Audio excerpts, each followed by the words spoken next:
Bonjour, on se retrouve aujourd'hui dans cette nouvelle vidéo autour du plan de travail de l'îlot central et c'est la finition du plan de travail. Je vais le traiter. Pour ce faire, je vais utiliser deux produits. J'ai été très satisfait de la marque pour traiter la terrasse. Je ne sais pas si vous vous souvenez, ceux qui suivent la chaîne, je vous mets le lien ici en haut du traitement de la terrasse. C'était des produits Anova bois. Donc je vais utiliser ces produits pour traiter le plan de travail, mais comme c'est un plan de travail en chaîne et que c'est des produits à base d'eau, avant la première couche je vais mettre un produit anti-tanin. Je vous le montre, hein, si je vous dis pas la marque, sinon vous allez me demander ce que j'ai mis et où je l'ai acheté. Donc c'est un primaire anti-tanin qui s'appelle PAT400. Ça se met en une seule couche, c'est vraiment super. J'ai fait un premier test sur un morceau de chêne. Alors vous voyez, il y a en deux parties. Alors ici j'ai traité cette partie là avec d'une vulgaire huile, vous savez les huiles prévues pour traiter le bois, enfin bref, c'est affreux. Et là j'ai déjà mis le primaire anti-tanin. Donc la couleur a été conservée. Là, ça fonce bien sûr quand on le met, puisque c'est un produit à l'eau.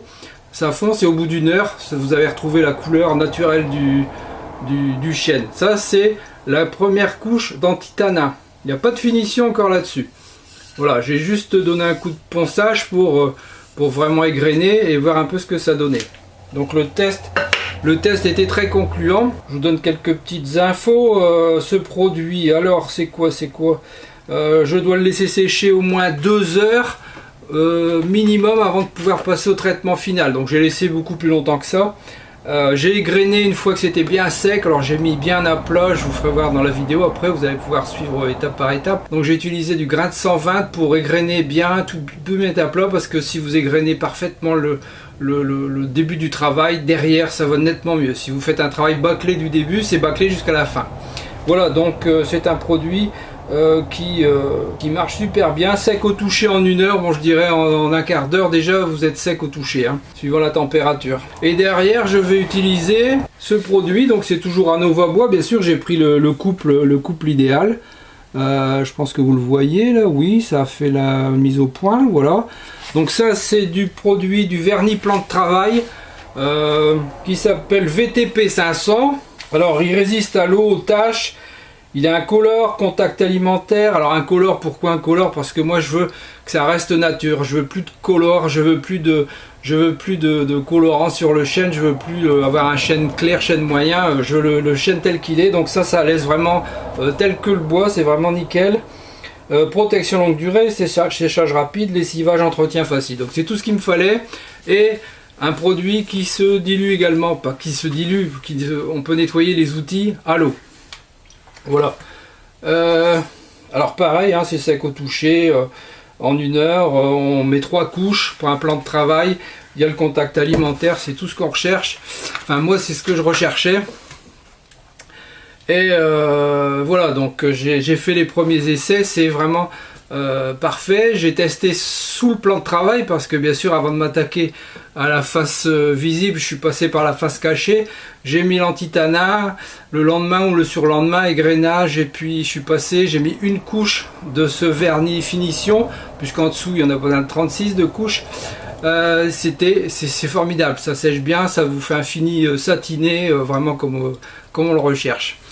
Voilà, donc je m'étale pas plus sur les produits.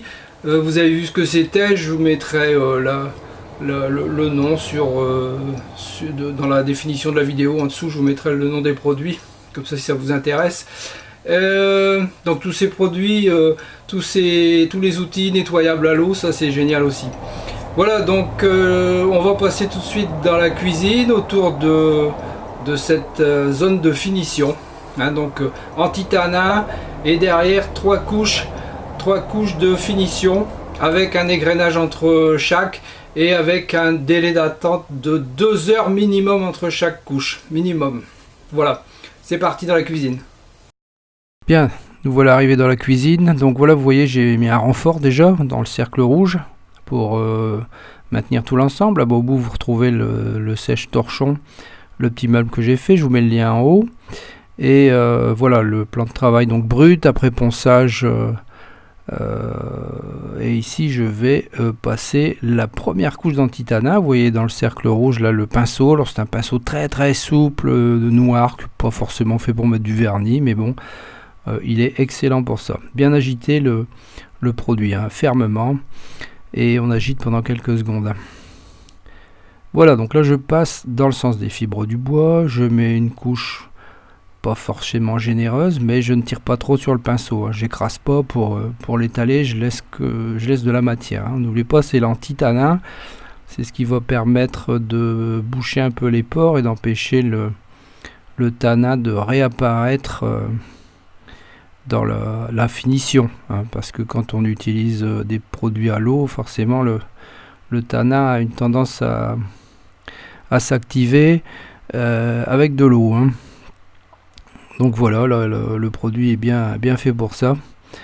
Et je repasse une dernière fois. Alors toujours s'arranger pour essayer d'avoir un espèce de contre-jour pour pouvoir regarder si on n'a pas loupé un passage quelque part. Parce que comme il est incolore, ça fait monter un petit peu la couleur du bois le temps qu'il est mouillé, on va dire. Mais dès que ça sèche, voilà quoi. Vous voyez, je suis les fibres du bois quand même, pour éviter tout problème.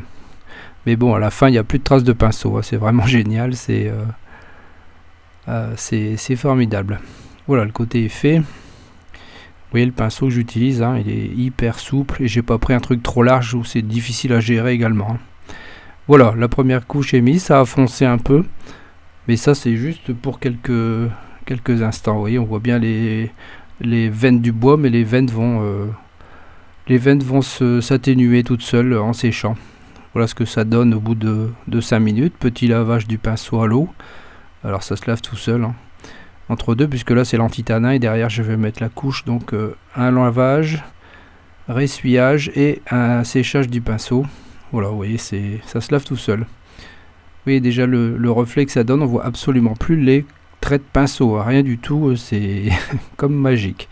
Alors derrière ça, une bonne demi-heure de ponçage, de vérification, c'est le moment idéal. C'est là qu'on va bien enlever toutes les petites fibres de bois qui auraient remonté. Et si vous faites pas ça correctement, la finition elle sera approximative. Donc là je passe avec du 120 et de cette façon je vais toujours dans le sens des fibres du bois. Et je passe la main dessus pour bien sentir s'il n'y a pas des accroches quelque part et les enlever. Voilà. Et ainsi ça fait une finition parfaite. Vous voyez, j'ai deux éponges, une un peu plus vieille, une un peu plus fraîche, et ça va tout seul. Évitez les bouts de papier de verre au bout des doigts, ça fait des traces. Un petit chiffon légèrement humide et je vais le tordre pour humidifier le reste du tissu. Voilà, alors je le tords pas pour les goûter, puisqu'il y a quasiment pas d'eau, c'est juste pour que l'ensemble du chiffon se retrouve humide. C'est simple de cette façon. Voilà, j'ai quelque chose d'humide et qui va me permettre de dépoussiérer, parce que ne faites pas ça avec un chiffon sec ou avec vous allez juste étaler la poussière dessus.